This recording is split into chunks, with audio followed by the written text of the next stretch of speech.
ஹரி ஓம். அனைவருக்கும் நமஸ்காரம். குருஸ்துதி.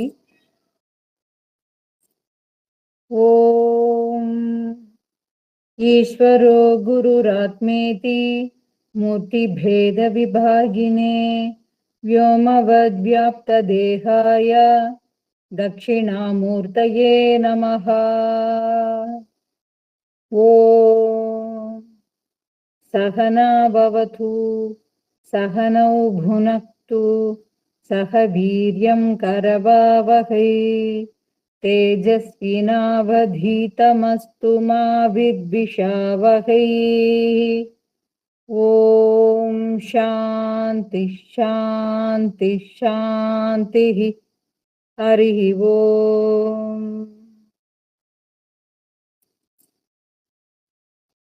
நாம மந்திர புஷ்பத்தினுடைய 5வது மந்திரத்துக்கு வந்திருக்கிறோம். நீரின் மலர்னு சொல்லிட்டு அனுபவங்கள் மூலமாட்டு ஒரு தெளிவு கிடைக்கிறது. அந்த அனுபவங்கள் யாருக்குன்னா மனசுக்கு தான். அந்த மனசுக்கு காரணம் புத்தியினுடைய விஷயங்கள் புத்தியின் மூலமாட்டு கற்பிதம் செய்யப்பட்டு மனதிற்கு அனுப்பக்கூடிய அந்த ஒரு விஷயங்கள் தான் காரணம். அப்ப புத்திக்கு விஷயங்கள் எப்படி கிடைக்கிறதுன்னா புலன்கள் மூலமாட்டு கிடைக்கிறது. அப்ப புலன்கள் மூலமாட்டு கிடைக்கக்கூடிய விஷயங்கள் எவ்வாறு புத்தியை அடைகின்றன அப்படின்னு பார்க்கும்பொழுது பிராணன் தான் காரணம். இப்ப இது எல்லாமே ஒன்னொன்னும் ஒரு சம்பந்தத்தோடவே தான் இருக்கு. ஒண்ணு இல்லைன்னா ஒண்ணு இல்லை அப்படிங்கிற மாதிரியே தான் போச்சுது. இது எல்லாமே நாம விரிவாட்டு பார்த்துட்டோம். இது எல்லாமே ஆத்மாவினுடைய அதிஷ்டானத்துல தான் இயங்குகிறது. ஆத்மா இல்லை என்றால் இவைகளுக்கு என்று தனித்த ஒரு இருப்பு இல்லை அப்படிங்கிறதையும் பார்த்துட்டோம். அதனால ஆத்மாவில் நிலை பெறுகிறவன் ஆத்மா சாட்சா்காரத்தை அடைகிறவன் தன்னில் நிலை பெற்றவன் ஆகிறான், அனைத்தையும் அறிகிறான், தன்னையும் அறிந்தவனாகிறான் அப்படிங்கிறது நேற்றைய பதிவுகள்ல வரைக்கும் நாம இந்த விஷயங்களை பார்த்திருக்கிறோம். இப்போ 5வது மந்திரம் எதை பத்தி பேசுது அப்படிங்கிறத பார்ப்போம். 5வது மந்திரம் எதை பத்தி பேசுதுன்னா சந்திரனை பத்தி பேசுது. சந்திரன் அப்படின்னா நிலா. நம்மளுக்கு சந்திரன்னு சொல்றதை விட நிலான்னு சொல்லும் போது நம்மளுக்கு ஈஸியா புரியும் இல்லையா? இப்ப நிலவை பத்தி பேசுது. இப்ப நிலவு இங்கே மனதிற்கு ஒப்புமைப்படுத்தி இந்த மந்திரம் பேசுது. வெளிப்படையாட்டு பேசும்போது நிலாவை பத்தி பேசுது. ஏன்னா இந்த மந்திரம் முழுக்க முழுக்க இயற்கையை தான் பேசுது. பஞ்சபூதங்கள் இயற்கைகளை பத்தி பேசுதுன்னு பார்த்துட்டோம் ஆரம்பத்துல அறிமுக உரையில அப்போ நிலவை பத்தி சொல்லி இங்க நமக்கு என்ன விஷயத்த இந்த மந்திரம் சொல்ல வருதுங்கிறத தான் நாம தெரிஞ்சுக்கணும். அப்போ நிலவை இங்கே மனதோடு ஒப்புமைப்படுத்தி இங்க விஷயங்களை பேசுது. ஞானிகள் சூக்ஷ்மமாட்டு நிலவு மனதோட ஒப்பிட்டு இங்க பேசுகிறார்கள். என்னன்னா ஒரு வரியில கொடுத்துட்டாங்க. மந்திரங்களை பார்ப்போம். ஓம் சந்திரமாவா அபாமாயதனம் ஆயதனவான் பவதி யக்ஷந்திரமஸ ஆயதனம் வேத ஆயதனவான் பவதி ஆபோ வை சந்திரமஸ ஆயதனம் ஆயதனவான் பவதி ய ஏவம் வேத யோபாமாயதனம் வேத ஆயதனவான் பவதி. ஒரு வரியிலையுமே சொல்லிடுச்சு. எப்படின்னா யாரொருவன் நீரின் ஆதாரத்தை அறிகிறானோ அவன் தன்னில் நிலை பெற்றவனாகிறான் அப்படின்னு சொல்லிடுது. நிலவுதாங்க நீரினுடைய ஆதாரம் என்பதை யார் அறிந்து கொள்கிறார்களோ அவன் தன்னில் நிலை பெற்றவனாகிறான். யார் நிலவினுடைய ஆதாரத்தை யார் அறிகிறார்களோ அவன் தன்னில் நிலை பெற்றவனாகிறான், பரமனில் நிலை பெற்றவனாகிறான், ஆத்மாவில் நிலை பெற்றவனாகிறான், இறையில் நிலை பெற்றவனாகிறான் அப்படிங்கிற மாதிரி பேசுது. ஒரு வரியிலவே சொல்லிடுது. நீரின் ஆதாரத்தை அறிந்து கொண்டவன் பாக்கியசாலி. நிலவே நீரினுடைய ஆதாரம் என்பதை புரிந்து கொண்டவன் பாக்கியசாலி. அப்போ நிலவுக்கு எது ஆதாரமாட்டு இருக்குங்கிறத புரிஞ்சுக்கிட்டவன் பாக்கியசாலி. இப்படிதான் சொல்லுது. அப்போ எதை அறிந்து கொண்டால் அவன் பாக்கியசாலி ஆகிறான்ங்கிறது பார்த்தோம்னா அது பிரம்ம சாட்சா்காரத்தை பத்தியே தான் பேசுது. ஏன்னா பிரம்மம் இல்லைன்னா இது எல்லாத்துக்கும் தனித்த ஒரு இருப்பு இல்லைங்கிறத தான் பேசுது. இப்ப பாருங்க, சூரியனை பத்தி உயர்ந்து ஆன்மாவை பத்தி பேசிய இதே மந்திரம் மனசு அப்படிங்கிற ஒரு விஷயத்துக்கு கீழே இறங்கி வருது. ஆத்மாவில்லாதான் எல்லாமேயே நிலை பெறுகிறது. அதனால இங்க ஆத்மா சாட்சா்காரத்தை தான் நம்ம அடையணும். அதுதான் பிறவியினுடைய நோக்கம், அல்டிமேட் ரிசல்ட் அதுதான். பிறவியினுடைய நோக்கமே அதுதான். அப்ப அதை பத்தி தான் நம்ம பேசியாச்சு. அப்ப அதுதான் எனக்கு புரியுது. ஆனாலும் திரும்பவும் இந்த மந்திரம் ஏன் மனதிற்கு உள்ள கீழே இறங்கி ஏன் வரணும்? சூரியனை பத்தி பேசி முடிச்சுட்டு பிரம்மம் தான், பிரம்மம் இல்லை என்றால் எதுவுமே இல்லை, அதோடவேயே இந்த மந்திரத்தை முடிச்சிருந்திருக்கலாம். ஆனால் திரும்பவும் கீழே இறங்கி சந்திரனை பத்தி பேசுது. ஏன் சந்திரனை பத்தி பேசணும்? நட்சத்திரங்களை பத்தி பேசுது, மேகங்களை பத்தி பேசுது, பருவ காலங்களை பத்தி பேசுது. அப்போ ஏன் கீழே இறங்கி வரணும்? மனசை பத்தி ஏன் பேசணும்? நிலவை பத்தி ஏன் பேசணும்? அப்படின்னா இங்க பிரம்மத்துக்கு வேறையா இங்க மனசுன்னு ஒண்ணு இல்லைங்கிறத புரிய வைக்கிறதுக்கு. ஏன்னா மனசுதான் எல்லா அனுபவங்களையும் வச்சிருக்குது. மனசுதான் எல்லா அனுபவங்களையும் வச்சிருக்குது. அப்படி என்ன பாக்குறதுக்கு இந்த மனசு என்ன பண்ணுது? எனக்குதான் இந்த உலகம் கண்ணுக்கு தெரியுது, என்ன மாதிரி நிறைய உயிர்கள் கண்ணுக்கு தெரிகிறது. உலகம் கண்ணுக்கு தெரியுது, உயிர்கள் கண்ணுக்கு தெரியுது, அப்புறமா இறைவன் எல்லாம் கண்ணுக்கு தெரியறான். நிறைய இறைவனை நான் வச்சிருக்கிறேன். இந்த சாமி இல்லைன்னா இன்னொரு ஒரு சாமி, இப்படியாக பட்டியலிட்டுட்டே போற அளவுக்கு நானும் ஒரு கூட்டத்தை வச்சிருக்கிறேன், இறை கூட்டம். இப்படி எல்லாமே எனக்கும் தெரியுது இல்ல? அப்போ அதை பத்தி தெரிஞ்சுக்கணும் இல்லையா? அப்போ அந்த விஷயத்தை பத்தி தான் இந்த மனசு பேசுது. அப்ப இதுல என்ன சொல்ல வருதுன்னா, மனதினுடைய இயல்பு என்னங்கிறத புரிஞ்சுக்கிறதுக்கு மனசை பத்தி தெளிவாட்டு பேசுது. அதனாலதான் நிலவோட சம்பந்தப்படுத்தி வச்சுக்குது. இப்ப பாப்போம் இந்த மந்திரம் என்ன விஷயங்களை சொல்ல வருது அப்படிங்கிறத பார்ப்போம்.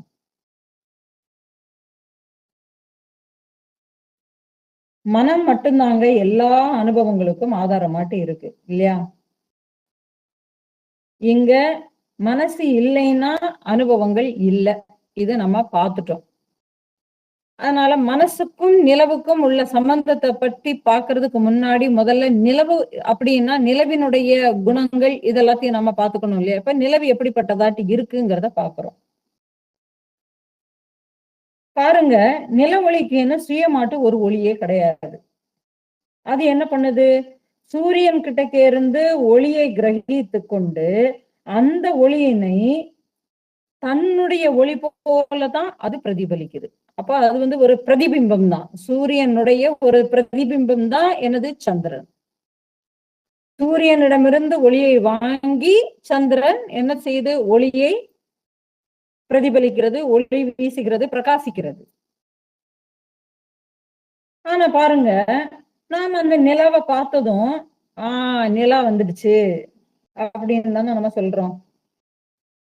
அந்த பிரகாசத்தினாலவேயே திடீர்னு ஒரு பிரகாசம், கரண்டே போயிடுச்சு, தெருவுல ஒரு பிரகாசம் இருக்குன்னா நிலா இருக்கான்னு நம்ம பாக்குறோம் இல்லையா? அப்ப அதுக்குன்னு ஒரு வெளிச்சம் இருக்கு, அந்த வெளிச்சம் இப்படித்தான் இருக்குங்கிற கூடிய ஒரு அனுமானங்கள் நம்ம கிட்டக்க இருக்கு இல்லையா? அப்போ அதை வச்சு நாம என்ன பண்றோம்? நிலா இருக்கு அப்படிங்கிறத நாம அனுமானிக்கிறோம். அதனாலதான் இந்த வெளிச்சம் இருக்கு அப்படிங்கிறத நாம அனுமானிக்கிறோம். ஆனா பாருங்க, நிலா ஒளிய பார்த்தோம்னா சூரியன் கிட்டக்க இருந்து அது ஒரு ஒளியை உள்வாங்கி அது பிரதிபலித்தாலும் அந்த ஒளி சூரிய ஒளி போலவேவா இருக்கு? இல்லையே. சூரிய ஒளி போலவேவா இருக்கு? இல்ல. இது சூரியன் இல்லாத சமயத்துல, சூரியன் மறைந்திருக்கக்கூடிய சமயத்துல, எப்போ இரவு அப்படிங்கிறது சூரியன் இல்லைன்னு அர்த்தம் கிடையாது. சூரியன் இருக்கு.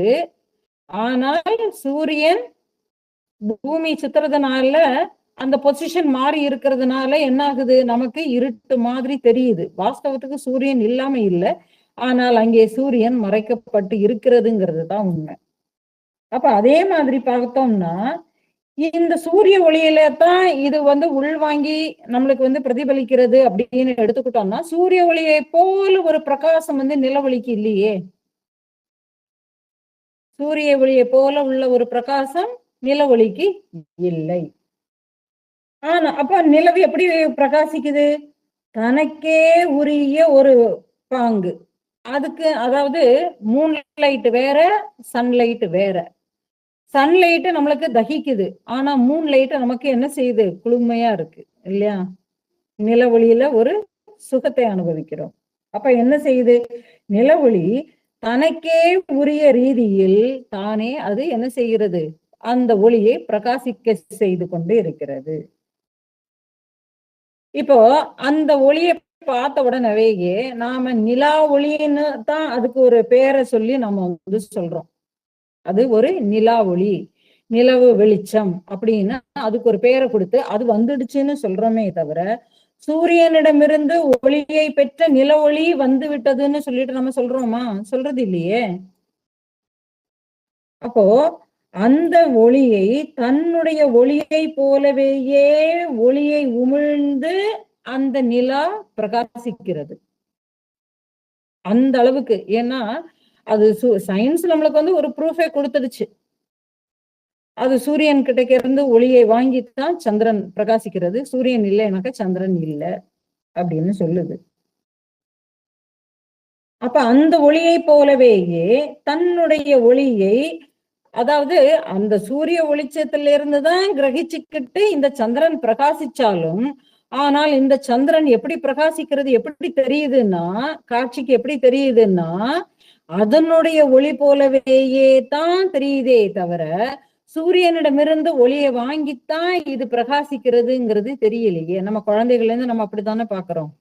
அப்புறமா ஒரு ஸ்டேஜுக்கு அப்புறமா தான் நம்மளுக்கு என்ன தெரியுது? நிலாவுக்குன்னு சொல்லிட்டு ஒரு சுய ஒளி கிடையாது. அது என்ன பண்ணுது? பிரதிபிம்பிக்கிறது. சூரியன்கிட்ட இருந்து உள்ள பிரதிபலிப்பினால இது பிரகாசிக்கிறது, மின்னுகிறது. அந்த வெளிச்சம் தான் நமக்கு நிலா ஒளி அப்படின்னு நாம பேரை வச்சிருக்கிறோம். இது எல்லாமே வளர்ந்து வந்ததுக்கு பிறகுதானே தெரியுது இல்லையா? சரி. அப்போ இன்னொன்னும் பாருங்க, சூரியன் ஸ்திரமாட்டு இருக்கு.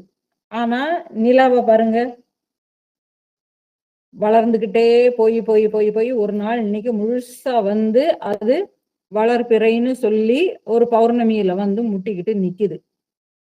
சரி, பௌர்ணமியில வந்துடுச்சு இல்ல, இனிமேல் அது அப்படியே இருக்கும் அப்படின்னு பார்த்தோம்னா பாருங்க, அது பௌர்ணமியோட அப்படியே இருந்து அடுத்த நாள்ல இருந்தே கொஞ்சம் கொஞ்சமாட்டு தேய ஆரம்பிக்குது. தேய ஆரம்பிச்சு ஆரம்பிச்சு ஆரம்பிச்சு ஒரு நாள் இன்னைக்கு அது இல்லாமலவே போயிடுது. அமாவாசைன்னு சொல்லிடுறோம் இல்லையா? அப்ப பாருங்க, இப்படி இந்த நிலவு பற்றி இந்த மந்திரம் ஏன் பேச வேண்டும்? இந்தந்த குணங்கள் தாங்க நிலவுக்கு இருக்கு. இப்படிப்பட்ட நிலவை பற்றி இந்த மந்திரம் சொல்லி நமக்கு புரிய வைப்பது என்ன? இங்கே என்ன தத்துவங்கள் மறைக்கப்பட்டு இருக்கிறது அப்படின்னு நாம இங்க மறைக்கப்பட்ட இந்த ஒரு விஷயங்களை நாம ஆராயிறோம். முன்பே நமக்கு ஏற்கனவே நம்ம பார்த்த மாதிரி இங்க நிலா அப்படிங்கிறது மனசதான் பேசுது. இப்ப நாம என்ன பண்றோம்னா மனசுல பத்தி பார்ப்போம். பிரம்மத்தினுடைய நிலைப்பாட்டிலவையே தான் இந்த மனம்ங்கிறது புலன் உணர்வுகளை உணர்கிறது. இந்த பிரம்மத்தினால்தான் இங்கே மனம் பிரகாசிக்கிறதே அன்றி மனசுக்குன்னு தனித்த ஒரு இருப்பு இல்லை. அப்போ பிரம்மத்தில இருந்து தனித்து இருப்பது போல இது தோன்றி, அதாவது உணர்ந்து புலன்கள் வழியாக வெளி உலகத்துல இருந்து இன்பங்களை தேடுகிறது, அனுபவிக்கிறது.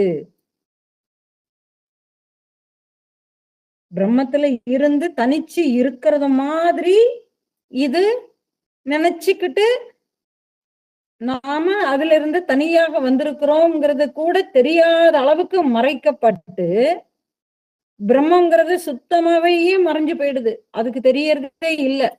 இங்க தான் மட்டும்தான் இருக்கிறேன், இது எல்லாமே என்னுடைய விருப்பத்திற்காக, என்னுடைய எண்ணங்களுக்காக வேண்டி, என்னுடைய ஆசைகளுக்காக வேண்டின்னு அது என்ன பண்ணுது? புலன்கள் வழியாக வெளியே பாய்ந்து வெளி உலகத்துல இருந்து இன்பங்களை தேடி அலைகிறது. சரி, அப்ப அது தேடக்கூடிய ஆனந்தம் உண்மையில் எங்கேதான் இருக்கிறது என்றால் மனதிற்கு ஆதாரமாக விளங்கக்கூடிய அந்த பிரம்மத்தினிடத்தில். ஆனா பாருங்க, அந்த மனசுக்கு அது தெரியறதே இல்லை.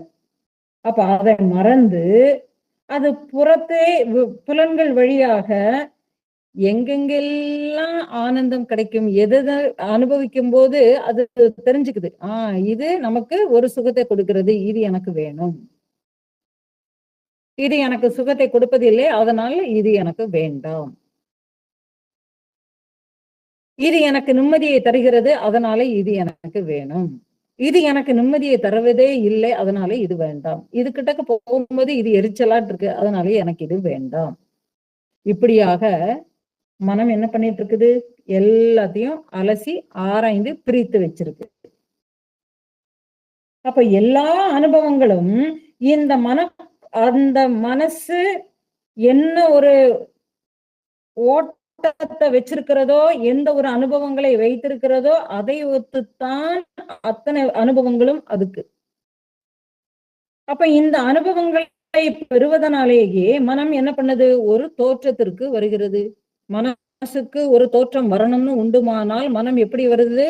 ஒரு தூள உடம்பை எடுத்து, நம்ம நேத்திக்கு தான் அதை பார்த்தோம், மனசே தான் என்ன பண்ணுது? ஒரு உடம்பை எடுத்துக்குது. உடம்பை எடுத்து அதன் மூலமாட்டு புலன்கள் வழியாக என்ன பண்ணுது? அது என்னென்னலாம் அனுபவிக்கணும்னு நினைக்கிறதோ அதை எல்லாத்தையும் அந்த மனசு அனுபவிச்சுக்குது. ஆனால் இந்த மனசு இருக்கு பாருங்க, ஒரு உடம்பை எடுத்து தோற்றத்துக்கு வந்த உடனேயே என்ன ஆகுது?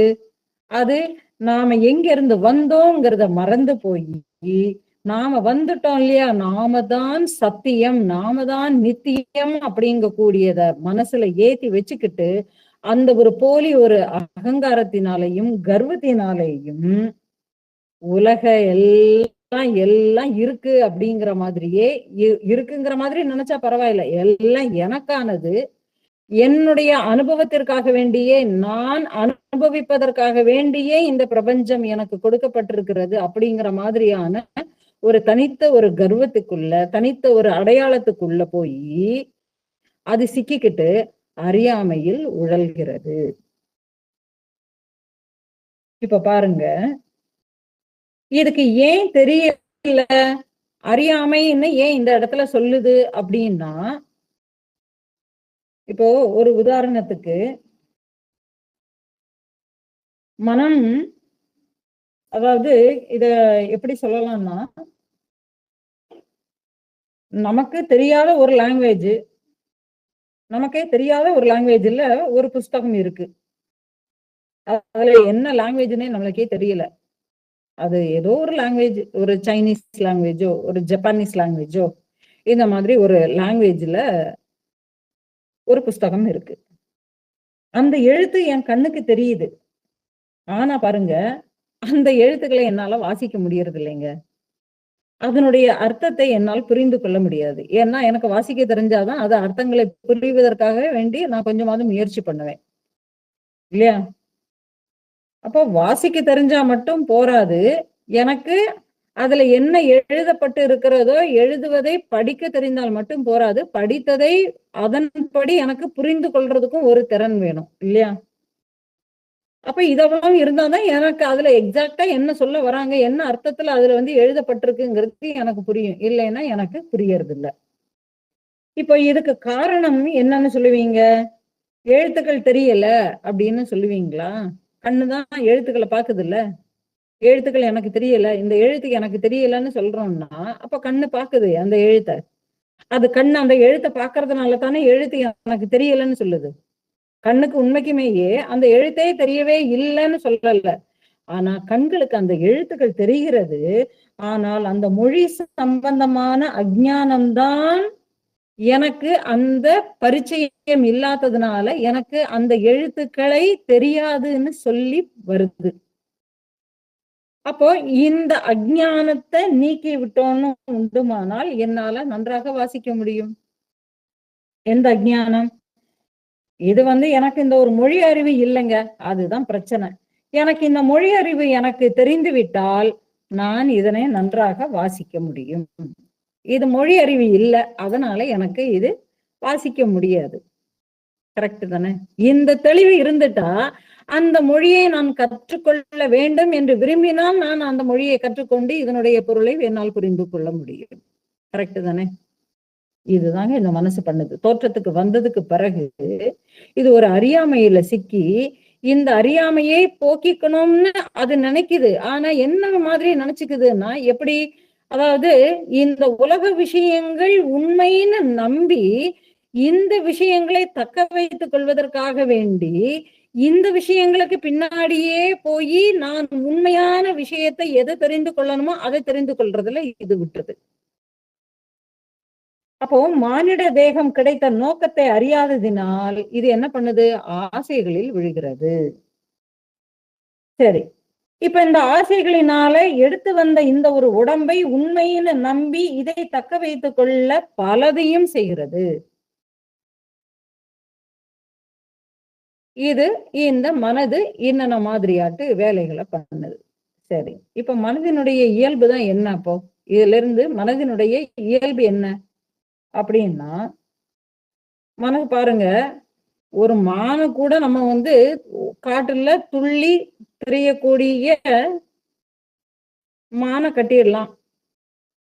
கட்டுக்கடங்காத குதிரைய கூட நம்ம கட்டிடலாம்.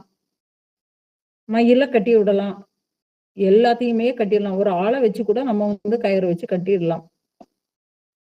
ஒருத்தரை கட்டணும்னா ஒருத்தரை கொண்டு இதோ இந்த இடத்துல நிறுத்தி கட்டிடலாம். ஏன் இந்த குதிரை, மான், மயில் இந்த மாதிரி விஷயங்களை ஏன் சொல்லுதுன்னா, அவைகள் எல்லாமே கட்டுக்கடங்காதது. மயில நீங்க பிடிக்கணும்னு போனீங்கன்னாக்கா அது டப்புன்னு பறந்துரும் இல்லையா? மான் கிட்டக்க அது ஒரு மோப்ப சக்தி இருக்கிறதுனால ஒரு பர்டிகுலர் தூரத்துல வரும் பொழுதே ஆட்கள் வருகிறார்கள் என்பதை அறிந்து கொண்டு மான் தன்னை காத்துக்கொள்ள ஓடுகிறது. குதிரை பின்ன கேட்கவே வேண்டாம், அதனுடைய வேகத்துக்கு ஈடு கொடுக்க முடியாது. அது மனோவேகத்தை பொறுத்து இருக்கு. அதனாலதான் அந்த வேகத்தை, மனோவேகத்தை நமக்கு சொல்லும்போது ஹார்ஸ் அந்த இதை வச்சு கனெக்ட் பண்ணி குதிரை சக்தி அப்படிங்கிறத வச்சு அந்த சக்தி இதை கணிப்பாங்க. ஆனா இது எல்லாமே கட்ட முடிஞ்ச நம்மளால இந்த மனசை கட்ட முடியுதா? பாருங்க, மனசை கட்டவே முடியறது இல்லை. அப்ப மனசை அடக்குவதற்கு என்ன வழி? அது எப்போதுமே புதுசு புதுசாட்டு எண்ணங்களை எல்லாம் உருவாக்கி கொண்டே இருக்கிறது. அந்த எண்ணங்களினாலேயே ஒரு மனக்கோட்டையை கட்டி அந்த எண்ணங்களினாலேயே தானே அதை எல்லாம் அந்த கோட்டையை கட்டுது இல்லையா? இந்த கோட்டை எல்லாம் அது உண்மைன்னு நம்பி அதுலவேயே தானே அதுலவேயே வீழ்ந்து மடிந்து விடுகிறது. அப்புறமா என்ன ஆகுது? அதாவது இதுதான் இந்த எண்ணங்கள் தான் உலகத்தை படைக்கிறது என்பது அதுக்கு தெரியறது இல்லைங்கிறதுனால இந்த உலகம் என்ன பண்ணுது? ஆச்சரியமாட்டு பாக்குது. அப்ப தனது எண்ணங்கள் தான் காணும் இந்த உலகத்திற்கு ஒரு இருப்பை கொடுக்கிறது என்பதனை இந்த ஒரு மனம் அறியாமல் அவற்றில் மயங்கி விடுகிறது. எப்படி சொல்லலாம்? தன் அழகுல தானே மயங்கி விடுகிறது. இதனால என்ன ஆகுது? ஒரு கர்வம் வந்துருது. பாருங்க, என்ன போல எவருமே கிடையாது, என்னுடைய திறமைய பாரு, என்னுடைய சக்தியை பாரு, என்னால இந்த ஒரு காரியத்தை இப்படிங்கிறதுக்கு முன்னாடி செய்திட முடியும். வீண் பெருமை, வீண் தம்பம் அடித்து பெருமைகள் பேசி அது அலைகிறது. இது மட்டுமா? திரும்ப திரும்ப திரும்ப திரும்ப அனுபவிக்கிறதுக்கு ஏக்கம் கொண்டு புலன்கள் வழியாகவேயே அது வெளி விஷயங்கள்ல பாய்ந்து ஓடிக்கொண்டே இருக்கிறது. ஏன்? அது தேடுறது அந்த அமைதி ஆனந்தம் தான். அந்த அமைதியையும் ஆனந்தத்தையும் வெளி விஷயங்கள்ல கிடைச்சிடாதான்னு சொல்லிட்டு ஒரு ஏக்கத்தோடவே தான் அது அங்க போகுது. சரி, அங்கதான் அவ்வளவு தூரம் போய் ஏதேதோ காரியங்களை பண்ணுது. சலிக்காது உழைத்தும் அந்த ஒரு மனம் நிம்மதியை அடைகிறதா? இல்லையே. அது போய் நம்ம இவ்வளவு நாள் சேர்த்து வச்சது போயிட்டுருமோ, நம்மளை விட்டு போயிடுமோ அப்படிங்கக்கூடிய ஒரு பயம் தானே வருது. அந்த பயத்தினாலேயே என்ன வந்துருது, ஒரு கவலை வந்து விடுகிறது. இப்ப பாண்டித்தியம் பெற்றிருந்தோன்னு உண்டுமானால், எனக்கு இந்த சாஸ்திரங்கள் தெரியும்னு உண்டுமானால், தன்னை விட அதிகம் படித்தவன் கிட்டக்க போகும்போது இவன் நம்மளை விட படித்தவனாட்டு இருக்கிறானேங்கக்கூடிய ஒரு பொறாமை உணர்வு வந்து அது துவேஷத்துக்கு வந்துருது இல்லையா? பாருங்க, பாண்டித்தியத்தினால பயம். நல்ல பாட தெரியும்னு உண்டுமானால், நல்ல குரல் வளம் இருக்கக்கூடிய இன்னொருத்தரை பார்க்கும்போதே இங்க என்ன வந்துருது, அவங்க எல்லாமே நம்மள நல்ல அழகா பாடுறாங்க, அந்த மாதிரிப்பட்ட குரல் இல்லையே அப்படிங்கக்கூடிய ஒரு துவேஷம் வந்துருது, வெறுப்பு வந்துருது. அப்ப எல்லாத்துலயும் பாருங்க, ஒரு பய உணர்வுங்கிறது இருந்து கொண்டே இருக்கிறது. எப்படின்னா, இது போயிடுமோங்கக்கூடிய ஒரு பயம், தக்க வச்சுக்க முடியலையேங்கக்கூடிய ஒரு பயம். ஏண்டா பிறந்தோன்னு இருக்குன்னு சொல்லிட்டு புலம்பி புலம்பி விசும்பி விசும்பி அழுதாலும் பாருங்க, இத்தனை விஷயங்களையும் அது விடுதா? இப்போ ஏதோ ஒரு மனசுக்கு ஒரு கஷ்டம், இவன் என்ன ஏமாத்திட்டானே, நம்ம ஏண்டா பிறந்தோம், இவங்கிட்ட இருந்து இவ்வளவு பேச்சும் ஏச்சும் கேட்க வேண்டியது இருக்குதுன்னு புலம்பி அழுதாலும், அவனை விட்டு சரி அவன் இவ்வளவு தூரத்துக்கு இருக்கிறானே, அவனை விட்டு நாம விலகி இருப்போம்னு பாருங்க. ஆனா திரும்பவும் திரும்பவும் ஒண்ணு குறை சொல்லணும்னாலும் அவனை பத்தியே நினைச்சு அவனுடைய நிறை குறைகளையே உலகம் பூரா பேசி தம்மம் அடிச்சு கொண்டே அது சுத்திக்கிட்டே இருக்குது. இந்த உடலின் மீது உண்டான அபிமானம் போவதே இல்லை. அது அப்ப என்ன பண்ணிட்டு இருக்கு, ஒரு ஊசலாட்டம் போல ஆடிக்கிட்டே இருக்குது. ஊஞ்சல் எப்போது பாருங்க, அது நிலையாட்டு நிற்கும். அது டிஸ்டர்ப் பண்ணலைன்னு உண்டுமானால் அது நிலையாக நிற்கும். ஒண்ணு காற்றினுடைய வேக மாறுபாடு காரணமாக அந்த ஊசலில் அந்த ஊஞ்சல்ல ஒரு அசைவு ஏற்பட்டு விட்டால் அந்த ஊஞ்சல் முன்னும் பின்னும் ஆடிக்கொண்டே இருக்கும். ஒரு காற்றினால ஏற்படக்கூடிய ஒரு விஷயம். இங்கேயும் பாருங்க, இந்த மனசும் இந்த ஊஞ்சலும் ஒண்ணு. இதுக்கு எந்த விதமான சலனமுமே இல்லைன்னு உண்டுமான இந்த மனம் தேய்மைன்னு பேசாம இருக்கும். ஆனால் இந்த பிராணன்னு சொல்றோம் இல்லையா, இந்த பிராணன் எதுக்கு இந்த விஷயங்கள் எல்லாத்தையுமே கொண்டு வருது. இந்த பிராணனுக்கு இன்னொரு ஒரு இயல்பும் இருக்குன்னு சொன்னோம். என்னது, அது வெளியில உள்ள விஷயங்களை மட்டும் இல்லாம உள்ளுக்குள்ளதையும் எழுப்பி எழுப்பி உள்ளுக்குள்ள ஏற்கனவே பதிந்து இருக்கக்கூடிய எண்ணங்களையும் வாசனைகளையும் அது என்ன பண்ணும், திரும்பவும் அசை போடுறதுக்கு எழுப்பக்கூடிய சக்தி அந்த பிராணனுக்கு இருக்குன்னு சொல்றோம். அப்ப பாருங்க, வெளியில அந்த பிராணன் ஊஞ்சல் அசைக்க வைக்கிற மாதிரி, அல்லது யாராவது ஒருத்தர் போய் தள்ளி விடுற மாதிரி, இங்க யாராவது ஒருத்தர் போய் இந்த மனசை போய் தள்ளி விடணும்னு இல்ல. ஆனா சப்தங்கள் புலன்களுக்கு விஷயங்கள் கேட்டா போதும், அது ஆட ஆரம்பிச்சிடும். அதனோட நமக்கு ஏற்கனவே கிடைச்ச விஷயங்களோட ஒப்புமைப்படுத்தி கம்பேரிட்டிவிட்டி பண்ணி அது ஆட ஆரம்பிக்கும். அது எப்போ நிற்குங்கிறதே தெரியாது. அல்லது யாராவது ஒருத்தர் பிடிச்சு எவ்வளவு நேரமா நீ ஆடிக்கிட்டே இருக்கிறன்னு கேட்கும் போதுதான் நம்ம நிறுத்துறோம். இப்படியாக இந்த மனம் ஒரு ஊஞ்சல் போல முன்பின் நிகழ்வுகளுக்கு உள்ளேயே ஊஞ்சல் மாதிரி ஒரு ஆட்டத்தை ஆடிக்கொண்டே இருக்கிறது. பார்க்கிற பழகுகிற எல்லாவற்றிலும் குற்றம் குறைகளை சொல்லியே பழகிடுச்சு. ஆனால் இப்படி குற்றம் குறைகளை சொல்லி பழகினாலும் அவைகளை விட முடியுதான்னு பாருங்க, திரும்பவும் அது வேணும்னு தான் ஆசைப்படுது. இப்ப உதாரணத்துக்கு காய்கறி கடையில போய் கத்திரிக்காய் வாங்கணும்னு போய் தேடுறோம். கத்திரிக்காய் வாங்கணும்னு சொல்லி புரண்டு புரட்டி புரட்டி புரட்டி பார்த்துட்டு அந்த கடைக்காரன்டவே சொல்றேன், ஏங்க நான் பாக்குற கத்திரிக்காய் எல்லாமே புழுவாட்டு தாங்க இருக்கு, நீங்க நல்ல கத்திரிக்காயே வாங்கி வைக்கவே மாட்டீங்களா அப்படின்னு நம்ம கேட்கிறோம். ஆனா கேட்ட மாத்திரத்துலவே பாருங்க, கை திரும்பவும் அங்கேயே புரண்டுகிட்டே தான் இருக்கும். ஏன் அப்படின்னா, நம்ம இவ்வளவு பேசினாலும் இவ்வளவு குறைகளையே நம்ம சொன்னாலும் ஒரு கத்திரிக்காய் புழு இல்லாம கிடைக்காதுன்னு நம்ம கிளறிக்கிட்டே இருப்போம் பாருங்க, இல்லையா? அதே மாதிரி, அதாவது இது என்ன சொல்றதுன்னா, ஒன்னாவது நல்லதாட்டு கிடைக்காதா அப்படிங்கிற ஒரு ஆசை. அப்ப பாருங்க, இந்த ஆசையும் புலம்பலும் இருமைகளுக்கு காரணமாக அமைந்து இருமைகளின் வசப்பட்ட இந்த ஒரு மனமே தன்னை தனித்த ஒரு ஜீவன்னு கருதி கொள்கிறது.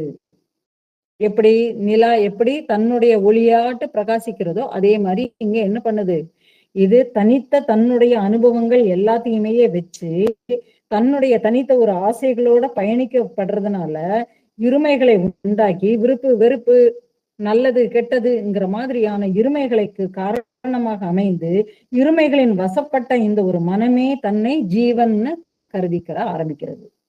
ஆனாலும் இந்த ஆசைங்கிற கொடியை இந்த மனம் விடுவது இல்லை. அப்ப மனம்ங்கிறது எதையாவது எப்பொழுதும் சார்ந்துதான் இருக்கிறதே தவிர எதையும் சாராமல் இருப்பது இல்லைங்கிற கூடிய ஒரு தெளிவு வந்துருச்சா? அப்ப நல்லதை நினைன்னு நம்ம மனசுக்கு சொன்னாலும் என்ன பண்ணும், இவங்கிட்டக்க நல்ல விஷயம் இல்லை, அதனால நான் இவங்கிட்டக்க இருக்கக்கூடிய நல்ல விஷயங்களை ஆராய்ஞ்சு பார்த்தா எதுவுமே இல்லை, அதனால இன்னொருத்தனுடைய நல்ல விஷயங்களை இருக்கிறதான்னு பாக்குறேன்னு சொல்லிட்டு நல்லதையே தேட ஆரம்பிக்கும். இந்த நல்லதுலயும் குற்றம் குறைகள் ஏதாவது இருக்கிறதான்னு சொல்லிட்டு அது பார்க்க ஆரம்பிக்கிறோம். இது மனதினுடைய இயல்பு. அப்ப மனதினுடைய அனுபவத்திற்கு ஒரு பெயரும் உருவமும் தேவை. அப்போ இந்த பெயரும் உருவமும் எப்போ வருதோ அப்போ காலதேச வரையறுக்கு உட்பட்டதாகி அது மாறிக்கொண்டே இருக்கிறது. ஒரு பெயரும் சரி உருவமும் சரி காலதேச வரையறைக்கு உட்பட்டதாக வந்து விடுகிறது. அப்ப இவைகள் எல்லாத்தையும் சேர்த்து வச்சு இவைகள் எல்லாத்தோடையும் ஒரு சம்பந்தத்தை ஏற்படுத்திக்கிட்டு எதனோட உருவத்தோடையும் பெயர்களோடையும் ஒரு சம்பந்தத்தை வச்சுக்கிட்டு தனது தனித்த அனுபவங்களோடையும் ஒரு சம்பந்தத்தை வச்சுக்கிட்டு புத்தியோடையும் ஒரு சம்பந்தத்தை வச்சுக்கிட்டு புத்தியே ஃப்ரெண்ட் ஆக்கிக்குது. ஏன்னா எனக்கு சாதகமாட்டு சொன்னா நீ நல்லவன். நம்மளுடைய உள் மனசுல பாருங்களேன், நமக்குள்ள ஒரு ஆசை இருக்கும். ஆனா நம்ம என்ன பண்ணுவோம், மனசுக்கிட்டவே நம்ம ஆராய்ஞ்சு பார்ப்போம். நம்மளாகவே ஒரு முடிவு எடுப்போம்னு வரும்போது ஆசையினுடைய வேகத்தின் வழியெல்லாம் தான் அந்த புத்தி போய் என்ன பண்ண, நீ இதை செய்யன்னு சொல்லி தூண்டி விட்டுரும். தூண்டி விட்டு பிரச்சனையையும் மாட்டி விட்டுரும். அப்போ இது எல்லாவற்றையும் தன்னோடு பிணைத்து கொண்ட ஒரு மனம்தான் பிறப்பு இறப்புங்க கூடிய ஒரு பிறவி சக்கரத்திலே சுத்தி சுத்தி வந்து சம்சாரம்ங்க கூடிய கடல்ல வந்து விழுகிறது. ஆச்சா? அப்போ இவைகளின் பிடிகளில் இருந்து விடுவித்துக் கொள்ள போராடக்கூடிய மனமேதான் வந்த உண்மையான நோக்கத்தை ஆராய ஆரம்பிக்கிறது. அப்போ உலகமும் பொருள்களும் எல்லாம் நித்தியம் இல்லை என்பதை உணர்ந்து அந்த மனது பக்குவப்படவேதான் என்பதை அப்போதுதான் புரிகிறது, அந்த மனசுக்கு புரிகிறது. அப்ப பார்க்கக்கூடிய தோற்றங்கள் ஒன்று அனுபவ பாடத்தை தான் தருகிறது, மற்றது எனக்கு உதவியாக இருக்கிறது என்பதை புரிகிறது. அதாவது என்னன்னா, இரண்டு விதமான தோற்றங்களை இது பார்க்கிறது. என்ன, எனக்கு ஒரு அனுபவ பாடத்தை தருவதற்காக வேண்டியே இந்தந்த விஷயங்கள் இந்தந்த தோற்றங்கள் வருகின்றன. தோற்றங்கள்ல ரெண்டே தான். ஒண்ணு, எனக்கு இது ஒரு அனுபவ பாடத்தை கத்துக் கொடுக்க வருதுங்க. இல்லை என்றால் எனக்கு உதவியாக இருப்பதற்காக வேண்டியே சில தோற்றங்கள் என் முன்னே வருகின்றன. அதை புரிஞ்சுக்குது. அப்ப என்ன ஆகுது, அப்போ இந்த ரெண்டும் தானே தவிர இதை தவிர வேற ஒண்ணுமே இல்லைங்கிறத புரியும் பொழுது பற்றினை விட்டொழித்தால் துன்பம் இல்லை என்பது இந்த மனதிற்கு புரிய வருகிறது. பற்றினா ஆசைகளை விட்டொழித்தால் துன்பம் இல்லைங்கிறத புரிய வருது. அப்படிப்பட்ட மனதுதான், அந்த மனதை உடையவன் தான் இந்த மனதின் இயல்புகளை அறிந்தவனாகி இந்த மனம் யாருடைய மனம்ங்கிறத ஆராய ஆரம்பிக்கிறான். யாருக்காக வேண்டி இந்த உடம்பினுள் வந்து யாருக்கான காரியங்களை இந்த மனம் இங்கே நான் செய்து கொண்டு இருக்கிறேன் என்பதை ஆராய்கிறான். அப்ப உடம்புக்கு எடுத்து நான் இந்த உடம்பிற்கு வருவதற்கு முன் நான் என்னவாக இருந்தேன் என்பதை ஆராய்கிறான். இப்ப இது அவ்வளவும் பார்க்கும் பொழுது மனசுக்குன்னு தனித்த ஒரு இருப்பு இல்லை என்பதை மனம் எப்படி என்று அறிகிறதோ அப்பொழுதுதாங்க அது பிரம்மத்தை அறிய நாட்டம் கொள்கிறது. இதுதான் ஒரு சைன், ஒரு அறிகுறி. அப்போ மனசு தான் அறியப்படக்கூடிய அறிவாகவேயே இருப்பதினால் மனதின் தெளிவிற்காக வேண்டியே தான் இந்த சாஸ்திரங்கள் ஜபதபங்கள் எல்லாம்ங்கிறது மனசுக்கே புரிய வருது. இது என்னுடைய தெளிவுக்காக வேண்டியே தான் நான் என்ன பண்ணுகிறேன், சாஸ்திரங்களை கற்றுக்கொள்கிறேன், சாஸ்திரங்களை கற்க ஆவல் கொள்கிறேன். சாஸ்திரங்கள் எனக்கு உண்மையான சாஸ்திரங்கள் கிடைக்குமா, சாஸ்திரங்களையும் உண்மையான சாஸ்திரங்கள், ஏன்னா உண்மையை போதிக்கக்கூடிய சாஸ்திரங்கள் அது கிடைக்குமா, ஜபதபங்கள் எல்லாத்தையுமே செய்து இந்த புலன்களை அடக்க முடியுமா, இப்படிங்க கூடிய வழிகளை எல்லாம் இந்த மனசுக்கு அப்பதான் புரிய வருது.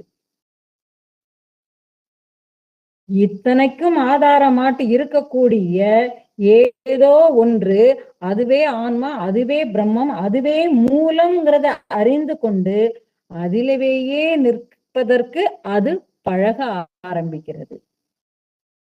எப்போ அந்த பழக்கத்துக்கு வருதோ அப்போதுதான் அதனுடைய ஜீவபாவம் இல்லாமல் போகிறது. அதாவது தன்னை தனித்த அடையாளங்களோடு பொருத்தி கொண்டு தன்னை ஜீவாத்மான்னு சொல்லி தலையில அடிச்சு எனக்கு ஏன் துக்கம் வந்தது, நான் ஏன் இவ்வளவு கஷ்டத்தை அனுபவிக்கிறேன், நான் ஏன் பிறந்தேன் எல்லாமே சொல்லி புலம்பிக்கிட்டு இருக்குது இல்லையா, இந்த புலம்பல் எல்லாம் அப்பதான் அடங்குது. அப்போ புலநடக்கத்தினால்தான் ஆத்மசுகம் பெற முடியும். அதற்கு என்ன செய்ய வேண்டும் அப்படின்னு அது தேட ஆரம்பிக்குது. அப்ப என்ன செய்யணுங்கிறதுக்கு இந்த திருவடி தோழி சுவாமிகள் ஸ்ரீமத் ரிபுகீதையில ஞான சாராம்ச அனுபவ சுருக்கத்துல ஒரு விஷயத்த அவர் உணர்த்துறாரு. என்ன உணர்த்துறாருன்னா,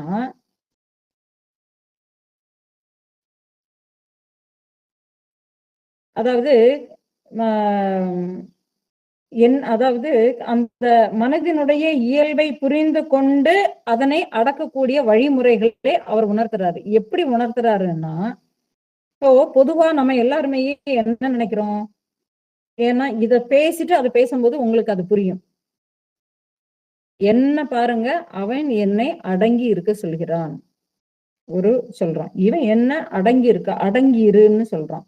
என்ன பார்த்து குறை சொல்றாங்க, எப்போதுமே குறை சொல்லிக்கிட்டே இருக்கிறான். இவனுக்கு அந்த குறை சொல்றதை தவிர வேற வழியே இல்லையா? எனக்கு அது கேட்க கேட்க எனக்கு எரிச்சலாட்டே இருக்கு, எனக்கு இந்த விஷயமே வேண்டாம்னு சொல்லி மறுக்கிறான்.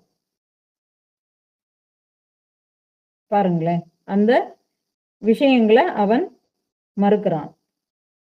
அப்போ இதுல என்ன சொல்ல வருதுன்னா, மனசு தான் ஏற்றி வைத்து கொண்ட எண்ணங்களின் வாயிலாக இந்த உலகத்தை உண்டாக்கி அதன் மீது ஒரு பிணைப்பை உண்டாக்கி அதனால் தன்னை ஜீவன் என அதுவே, அதாவது இந்த மனதே தன்னை கற்பிதம் செய்து கொண்டு புத்தியோடு ஒரு பிணைப்பை உண்டாக்கி அந்த புத்தியை தனக்கு ஏற்றாற் போல வழி நடத்தி கொண்டு, அது இந்த மனசுதான் அந்த புத்தியை வழி நடத்துது. அப்போ வழி நடத்தி நான்கு கூடிய ஒரு போலியான போர்வையில இந்த உலகத்தை அனுபவிக்கிறது. அப்ப என்ன ஆகுது, நான் இருக்கிறேன், இந்த உலகம் இருக்கிறது, இந்த உயிர்கள் இருக்கிறது அப்படிங்கும்போது என்னால் தான் இவைகள் இருக்கின்றன அப்படிங்கக்கூடிய ஒரு கர்வம் வந்ததுனால என்ன ஆகுது, மற்றவங்க யாரு என்ன குறை சொல்றதுங்க கூடிய ஒரு கேள்விக்கு வந்துருது. அப்போ இவர் என்ன சொல்ல வர்றாருன்னா, இந்த பேதமைகளை விடுத்து விடுங்கள், விடுவித்து விடுங்கள், இந்த பேதமைகளை விட்டு விடுங்கள். ஏனென்றால் இந்த விஷயங்கள் எனது நலனுக்காக வேண்டியே கூறப்படுகிறது கூடிய ஒரு தெளிவை உண்டாக்கி கொள்ளுங்கள். அவர் சொல்லி கொடுக்கிறாரு, அந்த தெளிவை உங்களுக்குள் உண்டாக்கி கொள்ளுங்கள். அதுக்கு என்ன பண்ணணும், உள்ளதை உள்ளபடியே ஏற்றுக்கொள்ள வேண்டும், உள்ளவர்களை அப்படியே ஏற்றுக்கொள்ள வேண்டும். அது எப்படிங்க சாத்தியம்? உள்ளதை உள்ளபடியே ஏற்றுக்கொள்ள வேண்டும்ங்கிறது எப்படி சாத்தியம்? நான் தான் நிறை குறைகள் இது எனக்கு பிடிக்கும் பிடிக்காதுங்கிறதெல்லாம் வச்சிருக்கிறேன். எனக்கு இந்த மாதிரிப்பட்ட குணங்களோட இருந்தா பிடிக்கும், எனக்கு வேற மாதிரி இந்த மாதிரியான குணங்களோட இருந்தா பிடிக்காது. நான் சொல்றத கேட்டு நடக்க மாதிரி இருந்தா எனக்கு ஓகே. இல்ல எனக்கு என்ன சொல்றான், நான் என்ன சொன்னாலும் அவன் கேட்கவே மாட்டாங்க, நம்ம இப்படியேதான் சொல்லிடுறோம். அப்ப பாருங்க, இப்போ இது எப்படி சாத்தியம்ங்கிறதுக்கு ஒரு உதாரணம். நம்ம என்ன பண்றோம், வீட்டுல ஒரு ஃபங்க்ஷன் வச்சு ஒரு விருந்து வைக்கிறோம், அல்லது வீட்டுக்கு திடீர்னு ஒரு கல்யாண பத்திரிகை எல்லாமே வைக்கிறதுக்கு, ஒரு விருந்துக்கு அழைக்கிறதுக்கு இதுதான் ஒரு பொருத்தமான எக்ஸாம்பிள்ங்கிறது. அதுதான், நம்ம வீட்டுல இருக்கிறோம், சடனா என்ன பண்ணிடுறாங்க, கும்பல சொந்தக்காரங்க எல்லாருமே வீட்டுக்கு ஒரு விருந்துக்கு அழைப்பிதழ் கொடுக்கணுங்கிறதுக்காக வேண்டி வீட்டுக்கு வராங்க. அதுல எனக்கு பிடிச்சவங்க பிடிக்காதவங்க இந்த மாதிரி நிறைய பேர் சேர்ந்தேதான் இருக்கிறாங்க. அவர்களுடைய குணபேதங்களை நாம அந்த இடத்துல பாக்குறதே இல்லை. பார்க்காம நம்ம என்ன பண்றோம், வாங்க வாங்க வாங்கன்னு கூப்பிட்டு உபசரிச்சு அவங்களுக்கு விருந்துகளை போட்டு, விருந்துகள் எல்லாத்தையும் நாம முறை செஞ்சு என்ன பண்றோம், சாப்பாடு எல்லாமே கொடுத்து அவங்களை ஆசுவாசப்படுத்தி அவங்களோட அன்போடு உறவாடி அன்போடு உபசரித்து அவர்களை வழி அனுப்பி வைக்கிறோம். சரிதானே? அப்போ நாம அந்த இடத்துல அவங்களுடைய குணபேதங்களை பாக்குறோமா? பார்க்கல இல்லையா? பாக்குறதே இல்லை. அப்போ நம்மளால முடியும் தானே? அப்ப நம்மளால முடியாதுன்னு இல்லை, நம்மளால முடியும். ஆனால் ஏன் செய்ய வேண்டும் அப்படிங்கக்கூடிய வேற்றுமைகளை சிந்திக்கிறது இந்த மனசுதான். அப்போ எப்படி எடுத்துக்கணும்? ஓசைகள்ல பேதங்களை வெறும் ஒரு சப்தம் மட்டும்தான் அப்படிங்கிற மாதிரியான அந்த ஓசைகளை கேட்டு பழகிக்கணும். பார்க்கிற காட்சிகளையும் சப்தங்களை கேட்கிற சப்தங்களையும் விபரீதப்படுத்தாமல் சாந்தமாகவும் அமைதியாகவும் ஏற்று பழகி கொள்ள வேண்டும். பார்க்கிற காட்சிகளையும் என்ன, நம்மளுக்கு இப்ப ஒரு காட்சி, நம்ம கண்ணு ஒரு காட்சியை பார்க்கறதுன்னு உடனே ஏற்கனவே இங்க ஒரு அனுபவத்தை இங்க மனசு கொண்டாடி வச்சிருக்கு, ஒரு அனுபவத்தை பார்த்து வச்சிருக்குது. அந்த அனுபவத்தோட அந்த ஒரு விஷயத்தை கற்பனை பண்ணி இது அப்படி இருக்குமோ இப்படி இருக்குமோ அப்படிங்கக்கூடிய பலவிதமான கற்பனைகள், விபரீத கற்பனைகள், அதாவது இல்லாததே இருக்கிற மாதிரி எல்லாம் யோசிக்கும் இந்த மனசு. ரொம்ப தீர போய் அந்த ஆள்கிட்டவையே கூப்பிட்டு கேளுங்க, ஏங்க இப்படிதானங்க அப்படின்னு கேட்டோம்னாக்கா அது அப்படிலாம் இல்லைன்னு சொல்லிடுவாங்க. இது பழக்கத்துலவே நம்மளுக்கு நிறைய இருக்கு. ஆனா இது எல்லாத்தையுமே சொல்லிட்டு போகனாக்க நேரம் தான் போய்கிட்டே இருக்கும். அப்புறம் நம்ம விஷயத்த நம்ம தெரிஞ்சுக்கவே முடியாது. அப்ப பாருங்க, பார்க்கிற காட்சிகளையும் கேட்கிற சப்தங்களையும் விபரீதப்படுத்தாமல் ரொம்ப அமைதியா கருணை உணர்வோடு அவைகளை எல்லாம் அப்படியே ஏற்றுக்கொள்ள பழகி வேண்டும். இந்த பழக்கம் அதுவே வழக்கமாகி விட்டால் பாருங்க என்ன செய்யும்? முதல்ல நாவு அடங்கும், பேச்சு அடங்கும். பேச்சு அடங்கும்னா மௌனம் சித்தியாக ஆரம்பிக்கிறது. எப்போ இந்த பேச்சு அடங்குகிறதோ, பேச்சு அடங்கும் பொழுதே அங்கே எண்ணமும் அடங்க ஆரம்பிக்கிறது. எப்போ எண்ணம் அடங்க ஆரம்பிக்கிறதோ அப்போ அங்கே மனமும் அடங்க ஆரம்பிக்கிறது. அப்போ மனம் அடங்கி கரைந்து விட்டால் அங்கே எஞ்சி இருப்பது, அதாவது தனித்த ஜீவபாவம் அங்கே போயிடுச்சு. அப்ப தனித்த ஜீவபாவம் எல்லாமே அங்க போயிட்டு அங்க எந்த அனுபவங்களும் அதுக்குமேயே இல்லை, எதையும் யோசிக்கிறதுக்கும் ஒண்ணுமே இல்லை. அப்படிங்கக்கூடிய பட்சத்துல அங்கே எஞ்சி இருப்பது பிரம்ம மட்டுமே தான். அப்ப பாருங்க, ஆத்ம சுகத்துக்காக வேண்டி இது எங்கேயும் போக வேண்டியது இருக்கா? தானாகவே கிடைச்சிருது. இதுதான் இந்த மனம். இப்ப பாருங்க, இந்த மந்திரம் சந்திரனோட அழகா ஒப்புமைப்படுத்தி என்ன விஷயங்களை சொல்ல வருதுங்கிறது புரிஞ்சுதா? இப்போ நிலவே நீரினுடைய ஆதாரம் என்பதை அறிந்து கொள்ள முடிகிறது. நீர் என்றால் மனதின் அனுபவங்கள் என்பதை நம்ம முன்னாடியே பார்த்துட்டோம். இந்த அனுபவங்கள் மனதினுடைய செயல்பாட்டினால தான் வருகிறது. அப்போ இந்த மனம் நிலவை ஒத்ததாகவேயே தேய்வதும் வளர்வதுமாக இருக்கிறதுங்கிறத பார்த்துட்டோம். அதே மாதிரிதான் இந்த மனம் புலன்கள் மூலமாக எல்லா அனுபவங்களையும் அனுபவித்து அந்த அனுபவங்களோடு தன்னை கரைத்து கொண்டு தன்னை ஜீவன்னு நினைச்சு அது புலம்பி ஒண்ணு பறி போயிடுச்சேன்னு சொல்லி துக்கத்துல ஆழறத தேய்பிரைன்னு சொல்லி கடைசி என்ன பண்ணுது? இந்த ஒரு பிறவி சக்கரத்துக்குள்ளவையே இந்த பிறப்பை அழுது புலம்பியே முடித்து விடுகிறது அமாவாசை. சந்தோஷம் வருதுங்க, நான் சந்தோஷத்தை நோக்கியே பயணிக்கிறேன், என்னுடைய வாழ்க்கை ஏறுமுகமாகவே இருக்கிறது, ஜோசியர் சொல்லிட்டாரு. அப்ப என்ன, ஏறுமுகமாகவே இருக்கிறதுங்கும் போது சந்தோஷத்தோடவே பயணித்து அது பூரணமாக ஆகிறது. ஒரு நாள் பூரண சந்திரனாக ஆகிறது. அப்ப என்னது, நான் ஆசைப்பட்டதை அனுபவித்து கொண்டு இருக்கிறேன்.